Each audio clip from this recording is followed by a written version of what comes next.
ஸ்ரீ சங்கரா TV நேயர்களுக்கு வணக்கம். சுபதினம் நிகழ்ச்சியில் அனைவரையும் சந்திக்கிறதுல மிகவும் மகிழ்ச்சி. இன்னைக்கு மார்ச் மாதம் 5ஆம் தேதி வியாழக்கிழமை. இந்த நாளுக்கான 12 ராசிக்கும் பலன் மற்றும் பரிகாரத்தை பார்க்கலாம். அதை தொடர்ந்து ஒரு கேள்வியும் உண்டு. இன்னைக்கு உத்திரம் நட்சத்திரத்திற்கான ஆலயத்தை பத்தி தான் நம்ம பார்க்க போறோம். மேஷ ராசி நேயர்களுக்கு இன்று சந்திரன் 6ஆம் இடத்தில் சஞ்சாரம் செய்கிறார். தன லாபங்கள் நிறைந்த நாளாக இந்த நாள் அமைகிறது. மேஷராசி அன்பர்களுக்கு 12ஆம் இடத்தில் இருக்கக்கூடிய சுக்கிரன் இவர்களுக்கு இன்றைய நாளில் தன லாபத்தை கொடுப்பார். இன்று பங்கு சந்தையின் முதலீடுகள் இவர்களுக்கு நன்மையை தரும். ரிஷபராசி அன்பர்கள் 5ஆம் இடத்தில் சந்திரன், பிள்ளைகளால் சற்று மன குழப்பங்களோ அல்லது சின்ன சின்ன பிரச்சனைகள், குழந்தைகளால் வாக்குவாதங்களோ வந்து போகலாம்.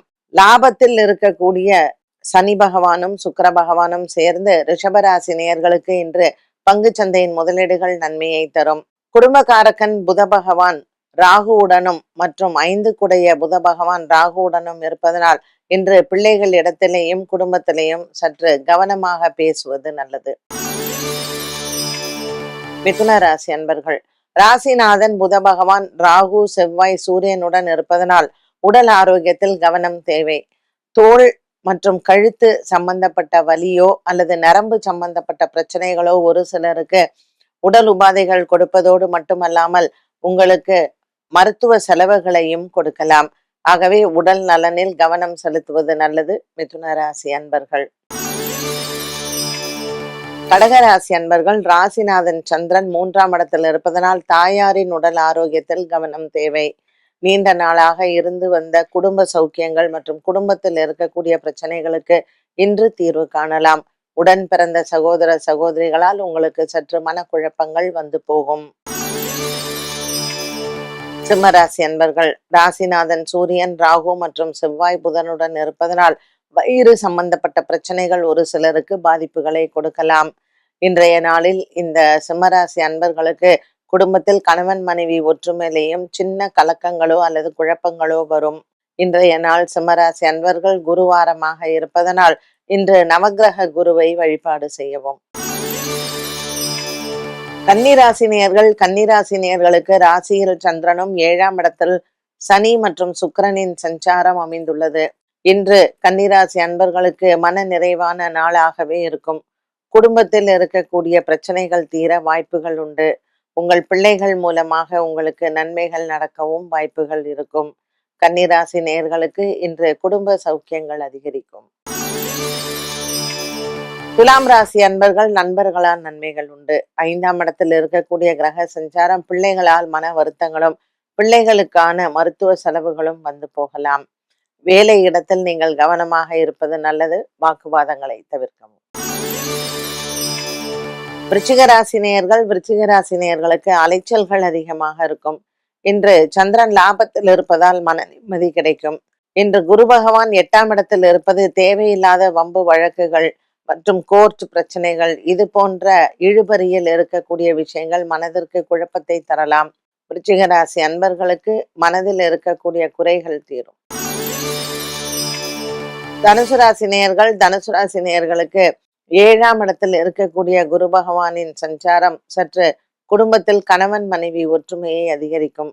4ஆம் இடத்தில் சனி பகவான் சுக்கிரனுடன் இருப்பதனால் இன்றைய நாள் இவர்களுக்கு சகோதர சகோதரிகளால் லாபங்கள் உண்டு.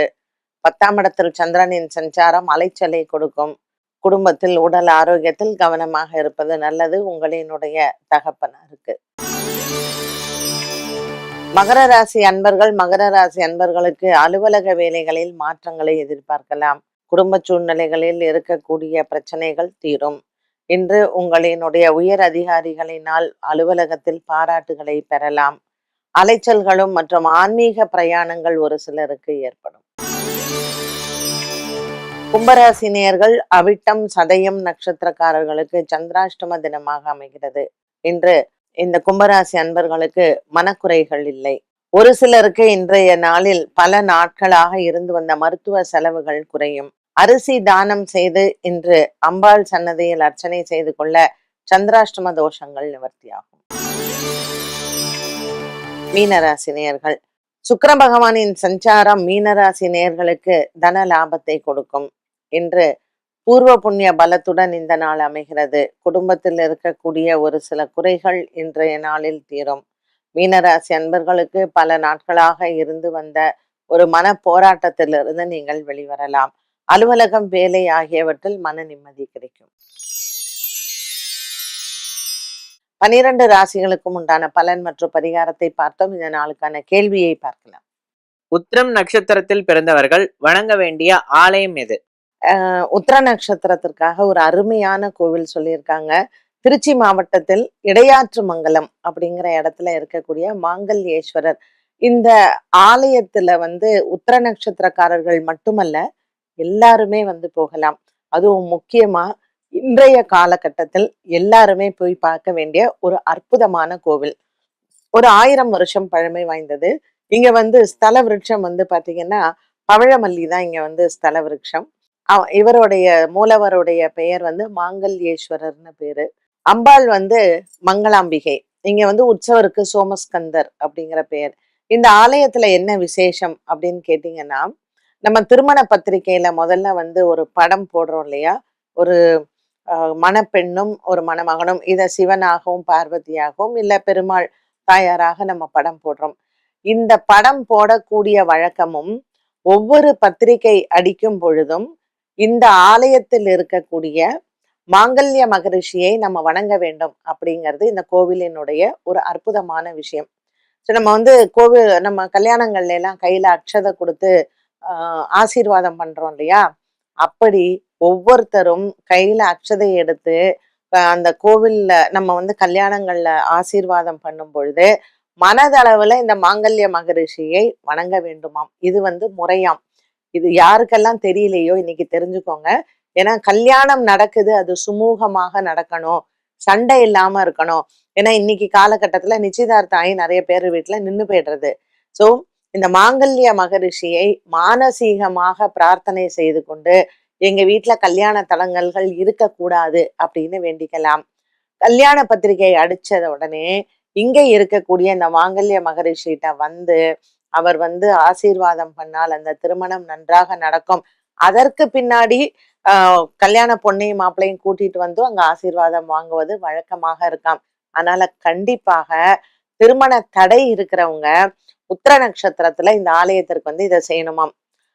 உத்திர நட்சத்திரக்காரர்கள் வருடாந்திரத்துல அவங்களுக்கு வரக்கூடிய ஜென்ம நட்சத்திரமான அவங்க பிறந்த நாள் அன்று இங்க அவங்க ஈசனையும் மங்களாம்பிகையும் வழிபாடு செய்து இந்த மாங்கல்ய மகரிஷியிட்ட நம்ம ஆசீர்வாதத்தை பெற்றுக்கொண்டால் வாழ்க்கையில எல்லா வளங்களும் இருக்கும்.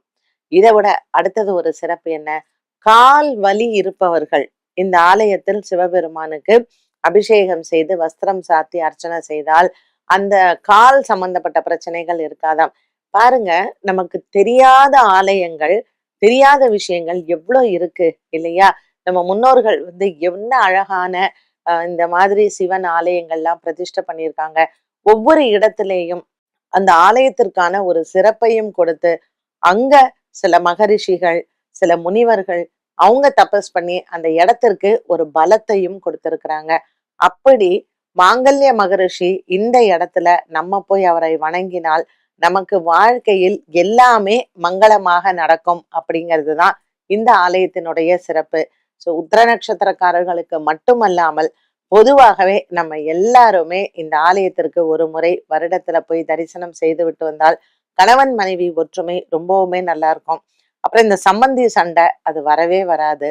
திருமணம் நிச்சயித்து அந்த பத்திரிகையை அங்க கொண்டு போய் வச்சு நம்ம அர்ச்சனை செஞ்சுட்டு வந்தா அந்த குடும்பமும் மிகவும் செழிப்பாக இருக்குமா. இன்னைக்கு என்ன ஒரு அற்புதமான தகவல் நமக்கு உத்திரம் நட்சத்திரத்தினால கிடைச்சது இல்லையா? உத்திர நட்சத்திரக்காரர்கள் மட்டுமல்லாமல் இது பொதுவாகவே எல்லாரும் சென்று வழிபட்டால் அவங்களுக்கு வாழ்க்கையில நன்மைகள் நடக்கும். என்ன நேயர்களே, இன்றைய சுபதினம் நிகழ்ச்சி அனைவருக்குமே ரொம்ப பயனுள்ளதாக அமைந்திருக்கும். மீண்டும் சந்திக்கும் வரை நன்றி, வணக்கம்.